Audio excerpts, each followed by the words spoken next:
he thinks he wants something of this world, and that something of the world is going to give him that chayrus, that chofish, which he does feel for the moment.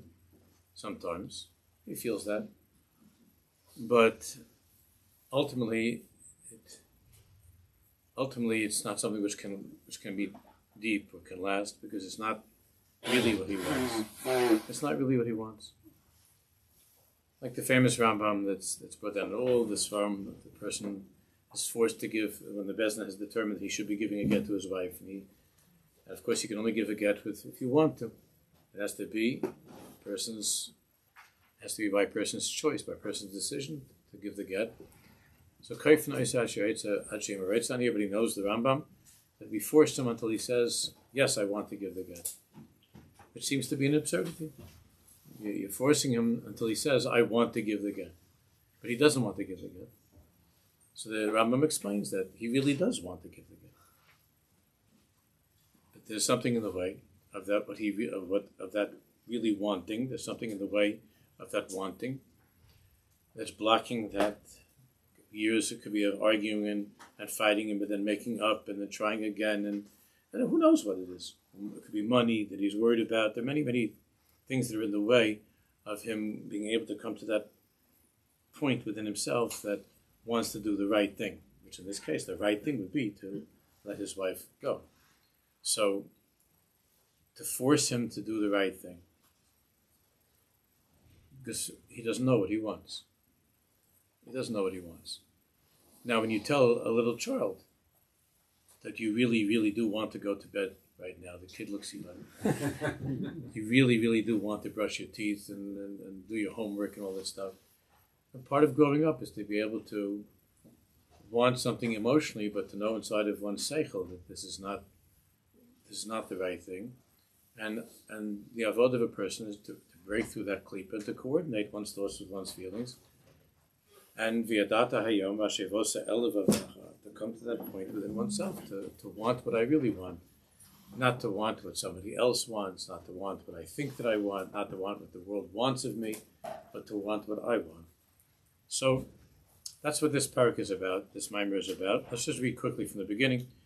On page Kuf Beis, we did till about a little bit.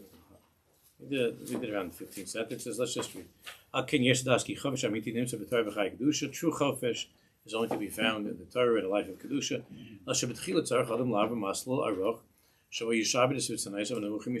The only way to come to that is going through those years of fighting against those unholy exterior, ulterior wants, to fight against them, to take control of oneself, to be a person that is able to come to himself and who he really is. To be able to recognize and to come to Atzmiyuso, the emes of who he is.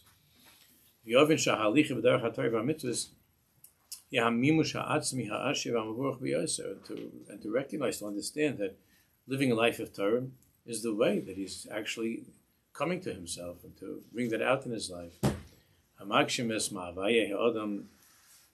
That actualizes the true wantings, the true longings of a person, to bring him to that feeling of chofish and mechavim.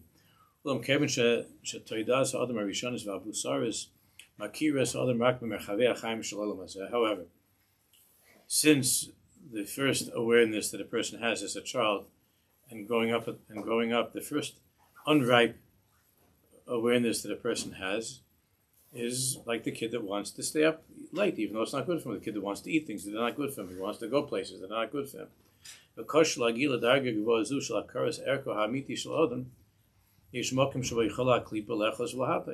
of that,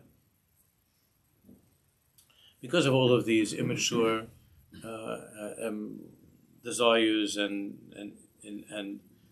longings for this world, it's very easy to be led off course, to make a mistake, and not to come, and not to ever reach that place.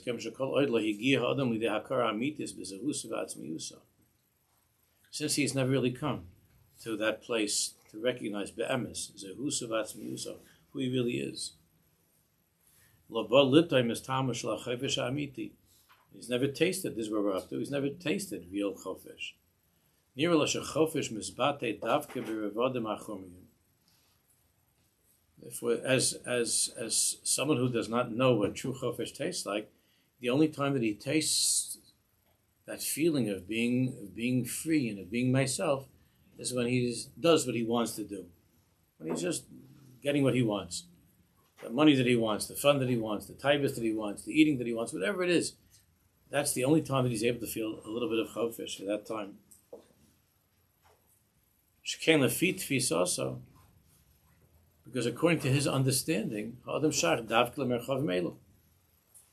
person, those are the merchavim, those are the expanses of his life. I'll be happy when I have a bigger house, when my kids are doing better, when my wife is prettier, whatever it is. Those merchavim those are the merchavim of my life, and I seek fulfillment and happiness, excitement, and all that. I'm looking for that harchava davka things of this world. And that's where I'm going to find myself. So it seems to the person, in this way of thinking, it seems to him that Shmiras HaTorah, the Yiddishkeit, all mitzvahs, is an ol, it's a shibur. It's something which is artificial, it's something which is not me, it doesn't speak to me, things that I have to do that I'd rather not do. And it's an interruption to my life. These are things that interrupt my life. I would like to have the merchav, the expansiveness of being able to do certain things, and Shulchan Aruch comes along and says, no, you can't do these things. Sheken HaTorah mitzamtzemes is shukas aguf, because the Torah is mitzamtzem, it restrains, it constricts what the body would like to do. Umagbila es avsharos mimushan lo gvul. And it's continuously, the whole point of halacha and Shulchan Aruch is to continuously limit and to control the person being able to carry out what he wants to with his guf, to do whatever he feels like doing. Therefore, the feeling that a person has, the immature feeling of Yiddishkeit, which many people never outgrow, is it does not allow me, Yiddishkeit, halacha, does not allow me to be free to do what I want. Lasses v'sanaisa, l'malas kol chashakav, and to do whatever I feel like doing. L'mugbal, l'meshubad, l'mesgerish, l'mechayev himself. And he remains mugbal, he remains constrained and meshubad and enslaved to a certain misgerish, a certain very, very restrictive and small framework that's mechayev me to act in a certain way, to do certain things, to stay away from things that I would enjoy. Tainazu, this taina, he tainas haklipa. This, of course, is the taina of the klipa, the other side, and it's very, very strong. This is what we're learning about in Chassidus in the morning, of being able to go through that katnas with nemonis and to be faithful to Allah, to be faithful to Hashem. It's very, very hard because the person doesn't feel good with all the restrictions of halacha. He doesn't feel good with all the requirements of halacha. But this is the time of the klipa, Shabnasa Lilcha Megdusha, that's fighting against Kedusha. Aidei Shehi Lokaches Es Hanitzot Sakodesh Lachayvesh. And this is one of the most powerful strategies of the klipa, to take the holy spark of chofesh, cheirus, bechira, is the most holy thing in the world. There are those who explain, there are Rishonim who explain that the closest thing that we can understand about what it means, Tzelem Elokim, to be in God's image, is to be free to make your own choices. That's the closest that one can come to Elokus, to V'hisam Kelokim, is to be a Baal Bechira. And Adam and Chava already couldn't bear the fact that there was one mitzvah that they had to keep. On their Madrega, of course, it was different than ours, but there was one thing they were told: don't eat from this tree. Don't take anything from this tree. And that was a limitation to doing what I want.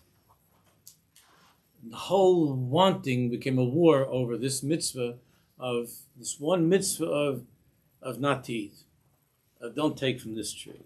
Everything became And if you tell Adam and Chava, listen, just wait a little bit and you'll eat from the Etz Chaim, the tree of life. The feeling is that there is no life if I don't have free choice. And as religious as we think we are, we should not blame Adam and Chava for making that mistake. We would have messed up earlier in the day.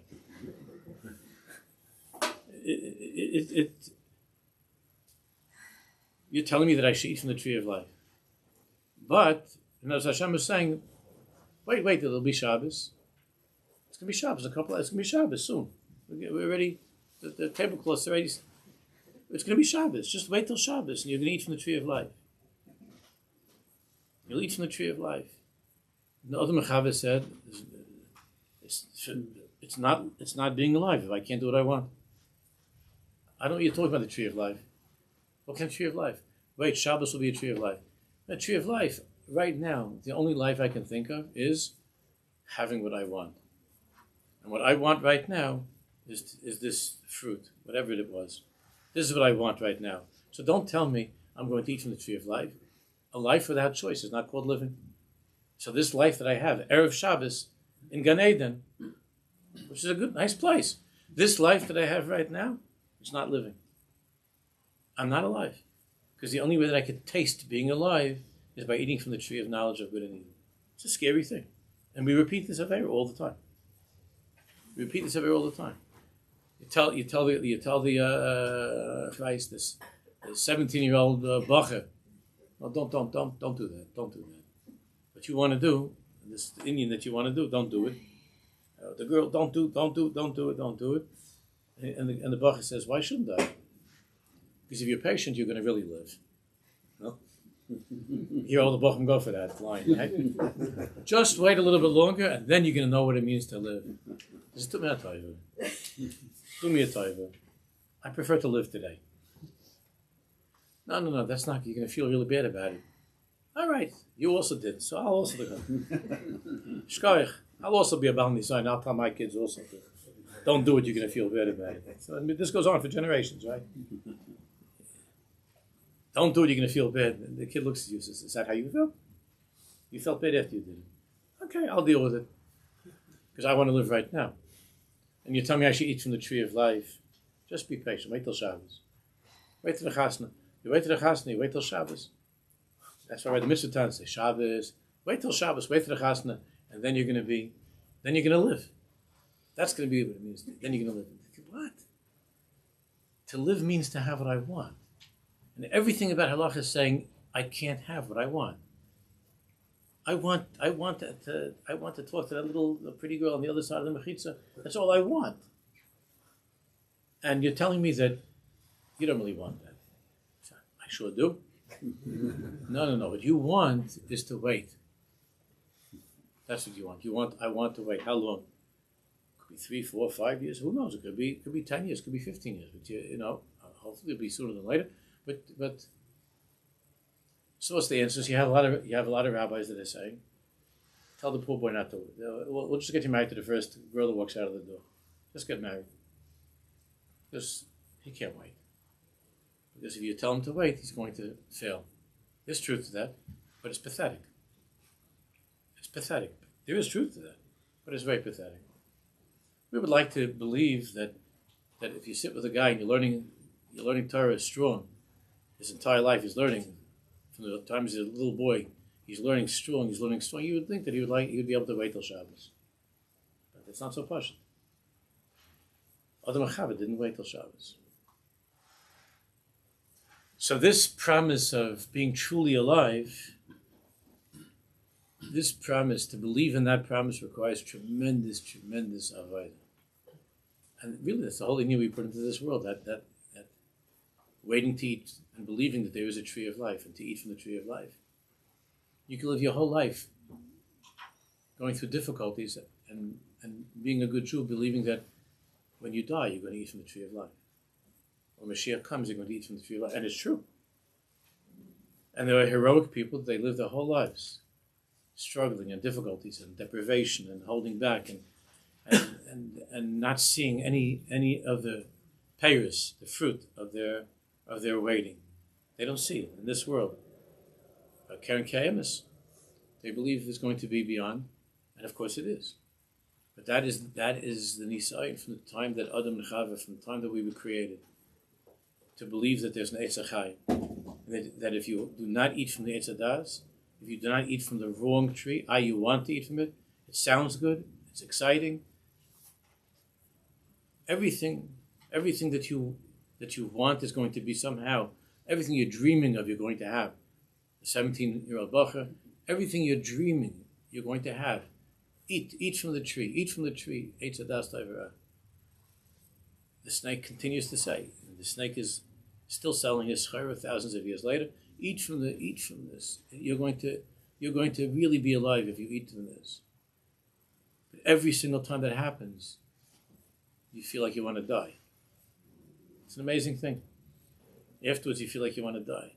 If you still have a hergush of something holy, you feel like you want to die. This was supposed to give you life. The only thing that gives a Jew life is Eitz HaChaim. A guy can have a hergish of life, being alive, waiting for Eitz HaDas Taivarah. A guy can have such a feeling. In his limited, I don't want to start any pogrom. I know we're living in dangerous times. In his limited arena of Bechira, the guy can truly feel alive. The 17-year-old boy can truly feel alive by indulging in that choice. By eating from the tree of knowledge of good and evil. It is a higher moral character. He has a little bit of a shaykhus to the Sheva Mitzvahs B'nai Noach, and a little bit of a shaykhus to Toiv and to Amunah, in belief in something higher. So it could spoil a little bit the taste. A little bit, but mostly that they seem to be having a good time. Even after the eating from the tree. But for a Jew, it's lahalach. For a Jew, it doesn't go like that. It just doesn't. The tachlis of this world is Yisrael, and the tachlis of Yisrael is to be a Baal Bechira, and the tachlis of a Baal Bechira is Uvacharta B'chaim, and Uvacharta B'chaim, the tachlis is to wait till Shabbos. To wait till Shabbos. That's the tachlis. To wait till Shabbos, and that's a very, very hard thing. But that's why we're here. That's the Milcham the Ramchal is talking about at the very beginning of Mesilas Yesharim. That's the Milcham. And then you really, really, really, when the person who waited. And the person who is strong, when he gets to Shabbos, it's Shabbos. What a Shabbos. What a Shabbos. But again, the 17-year-old's not interested in Shabbos. Tell him, it'll be okay, you'll get to Shabbos. That's what you're going to have, that chofesh.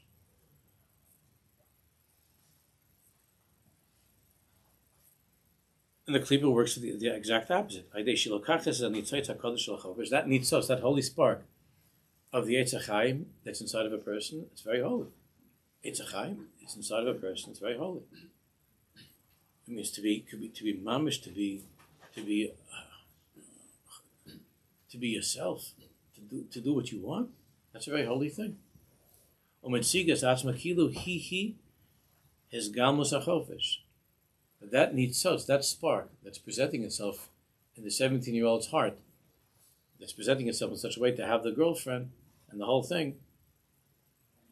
It's just a lie. It's a snake, a shakran, a ganav. Kilo, he is galmus achovish, and now you are free. Now you are free. You are free by doing what you want to do. You are free from what the Torah told you not to do. You are free to do what you want to do. So it's taking that holy spark of freedom, of the self, that chiyus of being oneself, and it's taking it to something that's not yourself. But it's disguised as yourself. That's Hasileni Nam Yad Achim Yad Esav. Save me from Esav that's disguised as my brother within my own life. And the way the Nachash, the way the snake presents things is that if you to live a life of Torah, hu hameshubed, then you're enslaved, then you're not free. But the person that follows his heart, everything is to follow your dreams, do that nowadays you have this whole thing about identity and you could identify yourself in a way that's not even the biological mitzvahs. It's just a dimion. It's a dimion. That's a dimion that. So the boy wants to be a girl. The girl wants to be a boy. And the present administration says that's what you should do. Follow your dream. Follow your heart. Now you got the wrong plumbing. The whole thing is wrong. The whole thing is crazy. It's not. Well, the Baruch Shalom is telling you that's not your mitzvahs. He created you, and he gave you a certain mitzvahs. Follow your what you want. But what do you want? You're a girl. You want to be a guy. You're a guy. You want to be a girl. It's an amazing thing. To what extreme place this can go. And then you're going to be free. In the meantime, I read something that says that the suicide rate among that chavra is unbelievable. How many of these kids are killing themselves? Or adults, I don't know how many they're killing themselves. The ones that get the changes, they're killing themselves. Why would they kill themselves? They ate from the tree of life. The tree of life said, "You're a guy, but you want to be a girl. Become a girl. Go to the doctor. Become a girl. You don't even need your parents' permission. Go to the doctor." The doctor's going to make the guy into the girl, and you're going to live because you said you weren't able to live. Now you're going to live. You're going to live. You're going to live because this is what you wanted. All you wanted was to change. So now you're going to be able to live. So why are they killing themselves? Because it says that when you eat from that, it's a das teirah. On the day that you eat from the tree of knowledge, you're going to die. That's that horrible suicidal feeling after eating from the tree of knowledge. Of what you thought you wanted, but was against what Hashem created. Because the only life is found in what Hashem created. It's the only place a person can find life. In the life that the Creator created for you. You cannot find life in that which the Creator did not create as your life. You cannot. And with all the svaras and all the things, again, doesn't mean that I don't have sympathy for people who are struggling with this. I do, and I talk to them, and I have sympathy for them. I understand. I try to talk to them. But with all the conversations, this is your mitzvahs. This is your mitzvahs. So if this is called eating from the tree of life, why are you so depressed? Why is the whole world so depressed? If more than ever people are able to eat from the tree of life. In the old days, people were not able to do most of what they wanted. I mean, privately they could hide and do things, but when you lived in the Middle Ages, you couldn't do what you wanted. Not just the Middle Ages. You lived in by the communists. You couldn't do what you wanted. You couldn't do what you wanted. You wanted to be a millionaire. You wanted to own. You wanted to buy your own piece of property. You couldn't do that. And for all of history until now, relatively recently, when it began the French Revolution, the American Revolution, so democracy. So democracy was the promise to people to be able to do what they want. If that's the case, then the world should be the happiest world. The world is miserable. The world should be the happiest world. So if she would have gotten another 70, 80 million votes, there would be still this whole sheker. Akidekach is the other side. Akidekach. Somebody sent me a picture yesterday of a matzeva, a tombstone. It had on it a wig of purple hair, and it said on the tombstone it said wokeism. It said 2015 to 2024. It's dead. It's not so posh. It's dead. But this dimion, that the whole world is fakayft, has bought into this dimion, that if I get what I want, but now it's gone to the next level. If I am who I want, even physically, it's not I want to be a doctor, say that, and you're not happy until you can get it. I want to be on Broadway, or something like that. Okay, all kinds of demonius, whatever. I want to be on Broadway. So some little girl, she says, "What do you? I want to be on Broadway." This guy, I want to be I want to bat clean up for the Yankees or something.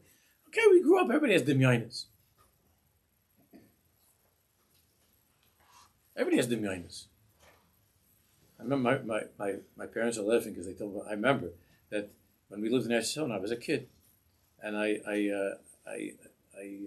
broke my ankle, and there was no doctor. It was at night.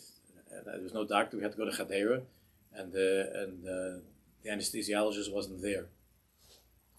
So, but they said but it's better to not to wait till the morning to set it because till tomorrow. The only time the guy was going to come was like the next day at 12, or to take care of this now because it's not good because it could. I don't know. So you should do it now. So I had to get this thing fixed. It was very badly cut. I needed stitches and the break, everything without any shot. So it hurts, I still remember it. I can still remember the sewing, how it felt, and I was stitching. The doctor was the guy that was doing was a guy that was like a soldier, a former soldier, like he has no Rahmanis. So what was funny? So I was like a little bit delirious. I was like, it was so painful. I was screaming, and my father said, "Well, I was screaming. I don't even remember." My father, he was screaming, "Weinberger up to bat, bases loaded, bases loaded, 2 men out, bottom of the ninth. There it goes!" Like an American boy, like it's in Chadera, 2 a.m. A home run, grand slam, not a home run, grand slam, World Series. Then they carry on your shoulders, right? What could be better? There's nothing greater than it. I'm already an old guy, and I still can remember that many years ago, when I was like 16, we had this whole thing of the basketball, the Frum kids with the basketball league, and at the buzzer, the mamash at the end, I hit from the corner. I hit a swish from the corner, and the whole place went wild. I got the basket, and then we won the game. I still go back to that. I'm telling you the truth. It's embarrassing. I'm not saying I do it regularly. I'm not saying that I have like a hisbodedus on it and I work on it. I'm saying every now and then, like, it just shows up on my screen. Like there in the corner of Weinberger. And it's, it says Young Israel of Hillcrest on the shirt. And there I am. Ding, swish. And all the guys went crazy. And it was like the talk next morning in the Minyan. Weinberger hit the buzzer. Even my parents weren't there. But it was gewaltig. It was unbelievable. So that's life. And there's no more of a surge of feeling alive when what you always wanted comes true. And that is an unbelievable nisayon of staying with that jump shot, just living with that jump shot, and it's different, it's different permutations, but the jump shot, the home run.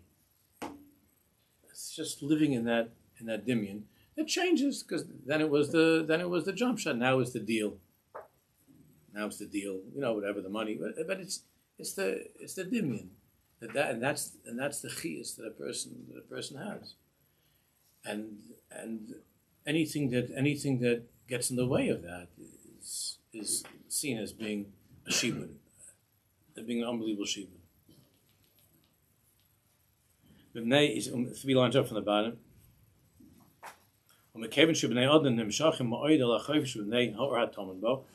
So since the nature of a person is to be so drawn to life, that's all a person wants is life. And remember, to feel alive. Feeling alive means chofish, to be free. It means to be a bal bechira. It means selam elokim. It's the most holy thing that you have is your freedom. That's why the yontiv of Emunah is Pesach. Because the freest person of all is the one who has Emunah.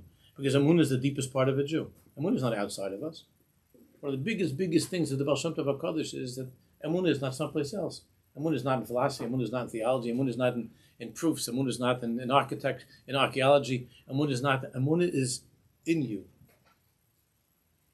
Emunah means the nitzoitz, the nakuda of life, of what a Jew is. A Jew is, the essence of a Jew is chayei achayim baruch hu v'ruch shamayim.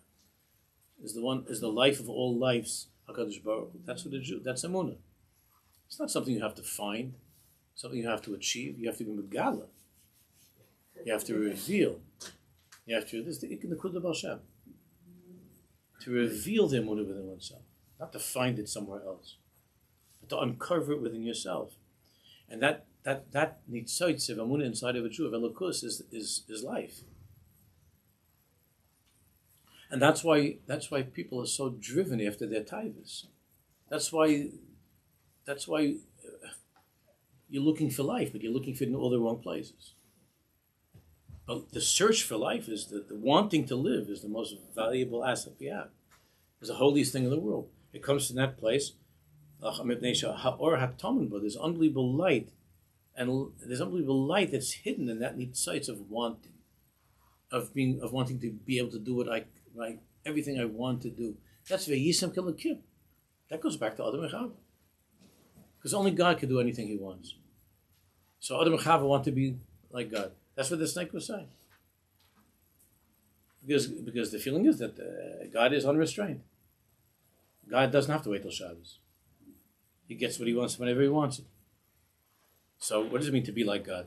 Are you crazy? It means I want to be able to get what I want now. And that's the only way that I can live.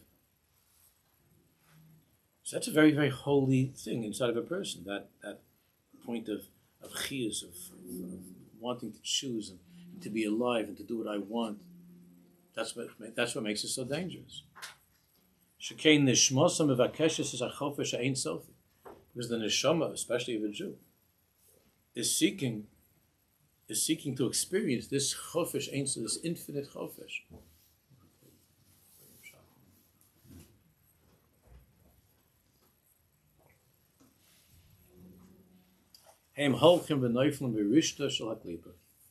That's why, like Adam and Chava, it's so easy to fall. I mean, they're a different madrega, but it's so easy to fall into the trap, into the net of the klipa, because the shorish is very, very good. That shorish of wanting to live and chiyus and free choice, it's very, very good. The shorish is very holy. The shorish is very good. Mitach machshava. What's the machshava? The machshava is shem yiparku al Torah chalila. The machshava is that if I unburden myself of this, what seems to me to be this artificial shibud, this imposition on my freedom, this impediment to my freedom, if I free myself of this, then heim yiyu chavshim, then I'll be chavshim. Which is the word that they always used in modern Hebrew. I mentioned a few weeks ago, before they started using the word chiloni, which is a more complicated, interesting word, chiloni, from the word chol, secular. That's the word that they use now for somebody who's not religious in Eretz Yisrael. They call chiloni, because they took from the English secular. So secular is chol, so they took chiloni. But the way they used to call them in modern Hebrew was what? What are they called? Chavshi. The national anthem is Liot Am Chavshi. That was not written by a religious person, you know that. There's not one word about God in that song. Lios Am Chavshi. To be a nation that's free. His musag of freedom was not holy at all. I'm not saying anything against you singing that. I'm just saying that was, he meant by Chavshi what the Klipa means by Chavshi. He didn't mean, he meant free from our enemies. Okay. He meant free from the Tsar. Yeah. But Sof Kol Sof, he did not mean freedom freedom to work out this taisus and to go to daven. That's not what he was talking about. He didn't mean free to overcome my Yetzirah. He meant a place where I could be free to live the way that I want, which is the modern Western idea of democracy. Yiddishkeit is not democratic. All Yiddishkeit is you can't do this, you have to do this, you can't do this. It's not democratic. Democracy is not a Jewish concept. In government, there is something very, very democratic about the Torah, but that's not for now. There is something very democratic about it, even though we have the institution of a melech, of malchus, and so on. We're not going into that now. But as far as the person and the choices that a person makes, Yiddishkeit is not a democracy. Comes today at whatever the Zman is, 4:11 candle lighting, you're not free to continue on at work. Gamarnu, Ad Kan. So, Lios Am Chavshi, to be a nation that's free. He didn't only mean free from the Tsar. He meant that. But he also meant free from the chinuch that he got when he was in Cheder as a kid. That's what he meant also, to be free. To be free of all. To be free to do what I want.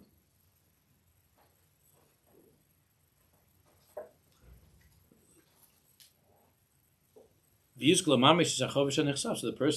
person thinks that if I'm not going to be meshubed to all the rules and the regulations and the restrictions and so on of Torah mitzvahs, then I'll be chavshi. That's how they call the secular Jew in Eretz Yisrael. A non-religious Jew is called a chavshi, a person who is free. Now that has a very nice ring to a young person growing up. And you could have that 17-year-old frum kid that's sitting there, and he's watching outside while he's sitting with the Gemara, the way that Chaim Nachman Bialik described in a famous poem. And he was sitting there, it's called Hamasmid, I think, it's a long time ago, but the poem I think is called Hamasmid, it's a very famous poem. He learned in Volozhin, Bialik was together with Rav Kook, he learned in Volozhin. And he knew how to learn. And the poem Hamasmid, which I remember that I read it when I was in college, Hamasmid, about the bacher that's sitting by the window in the Beis Medrash, and he describes like the cobwebs on the window, because the Beis Medrash is outdated, it's old. Bialik's trying to get across over there, so the old bench and the cobwebs, and the bacher sitting there, the Hamasmid, he's the masmid, guy that's steiging. And he's sitting there and he looks out the window and he sees the chevra, out on the fields, working, talking, guys and girls and playing. I don't remember the whole thing. So the poem was not in order to give chizuk to the masmid, you understand. It was Bialik's way of saying, it was nice, but come on, enough of this stuff. It's outdated. It's not working for us. We have to be healthy and strong and get out there and to fight our enemies. Truth to that too, and be free. It was to unshackle the masmid, to free the masmid from sitting on his broken bench in this old Beis Medrash, to free him and to be chavshi, to be free. This is still the tremendous nisai. It's different now. It's very, very different because, in many ways, it's very different because the choices were different then than they are now. Because now the way that the kids are growing up is that, the way it seems to them growing up is that even while you're sitting, first of all, you're not on a bench anymore. If the chair doesn't have a cushion, you're not going to go to that yeshiva. So you're sitting on a nice, comfortable chair, and there are no cobwebs. It's been cleaned nicely, and there's air conditioning in the summer and heat in the winter. It doesn't take that much serious effort. Not only that, but you can go to the frum neighborhoods, and it looks like you could have a pretty good life while being a masmid. It looks like things could be pretty nice while being a masmid. A friend of mine was just describing to me how he has a Chassidish friend who's very, very, very wealthy, a very big tzedakah, a very, very wonderful person that gives lots of tzedakah, and he just gets on the plane. He invited this friend of mine onto a plane to go with him, let's go to Kerestia for the night. Go to Reb Shaila. He says, I got to be back. I have a simcha tomorrow night. He says, he'll be back. But it's not just that he's got his own plane and his own pilot. This friend was describing to me what was going on that plane, what was the food and the drinks and the whole matzav. Everybody with the payas. But the matzav was crazy. The amount and the type of food and the whole, and he also hired some Hasidic guy with the music on the plane. They had the music, so it all looks like it's a very nice thing. Everything is kosher, and they're going to Reb Shaila. Reb Shaila was the Most pushed the tzaddik on earth. It's unbelievable how these things happen. No? Reb Shiloh passed out if you saw that you did that to a cow. How did you do that to that cow? Like, what did you take such a big part of the poor cow? What did you do to that cow? Where is that cow? What happened to that cow? Such Rahmanis. A 28-ounce steak. It's almost as heavy as the plane that you're on.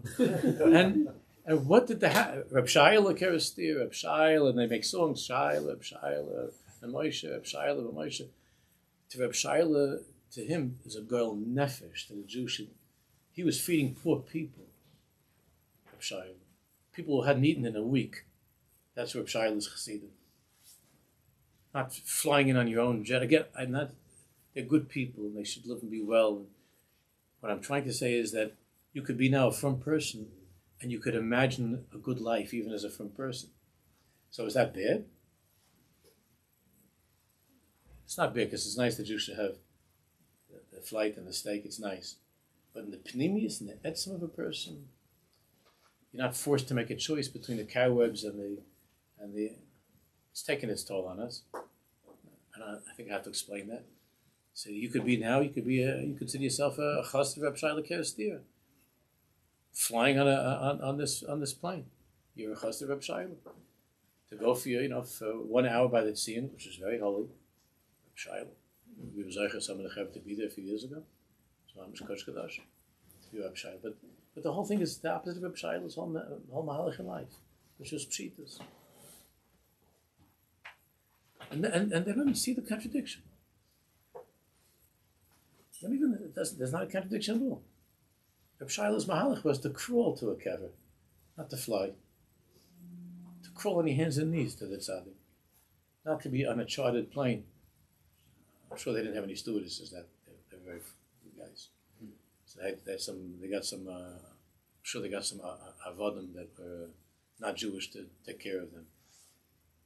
Yeah, and it was also like with the massage. Yeah, there was stuff going on. There was also massaging. I'm trying to remember now the whole story. Yeah, there was a whole thing. A matzav.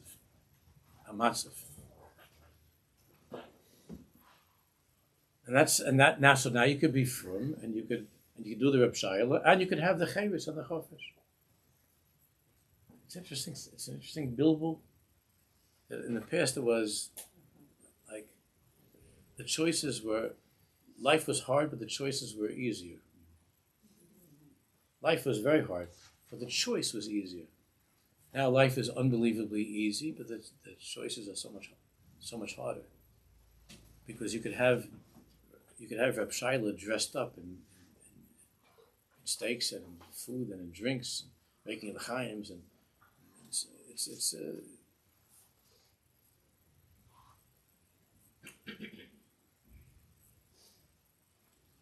all the way back at the beginning of Chassidus. All the way at the time of the beginning.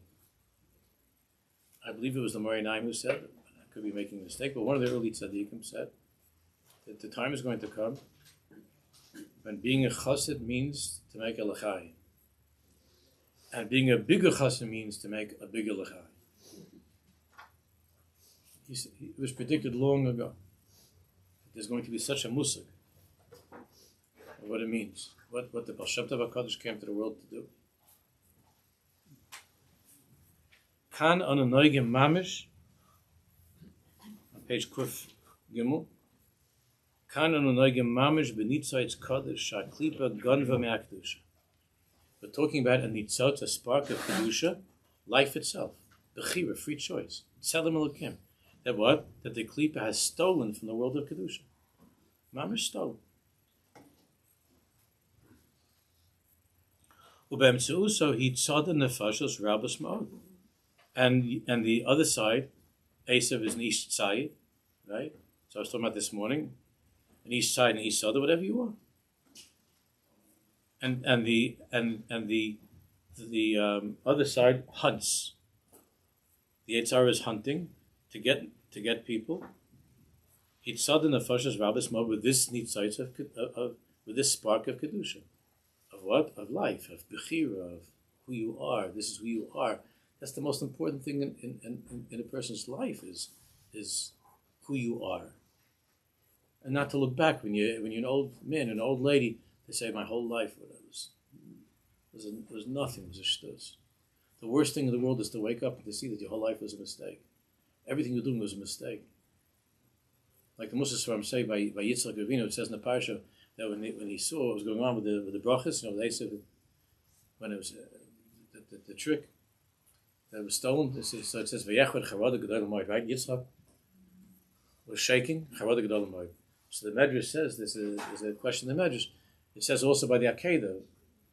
So what was the bigger Charada? What was the bigger trembling? Where was he trembling more? By the Akedah or by the Maisa with Esav and Yaakov with the brachas? And the conclusion is by the brachas when they were taken. You almost died by the Akedah. So what's the Charada by the trembling and the fear, the trembling by when the brachas were taken? So Chaim Shlomo Zech says, other tzaddikim explain that Yitzchak Avinu woke up that moment and he realized, I was wrong. Boy, was I wrong. I thought Yaakov was, and I thought Esav was, and I got it wrong. All that I was thinking until now was a mistake. And the tzaddik says that awakening, the awakening to the mistake, is the most frightening, horrible thing in the world. That's why people don't want to do that. They don't want anybody waking them up. That's the most frightening thing in the world, is to wake up and to realize, what was I thinking? What was my life? What did I do? I thought that Esav was the bracha. I thought that way, in this way, is Yaakov was the bracha.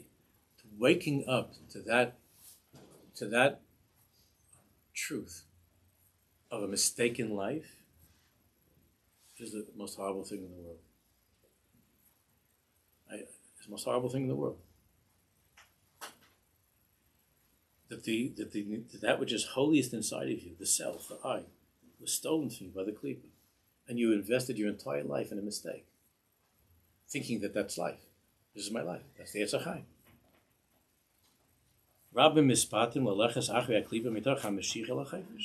So many are drawn to go running after this klipa, this unholy covering and concealment and use of that need for freedom and independence and so on and life.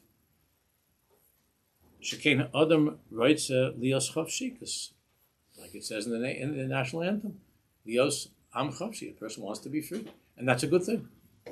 That's the holiest thing. Freedom means means me. It means Elokus, because the essence of a Jew is Elokus. It means connecting to Hashem. But when the klipa steals it from you, it means the essence of myself is what I want this minute. To eat from the tree of life. It's not the tree of life, it's the tree of knowledge. What you think is going to give you life. Not what gives you life, what you think will give you life. And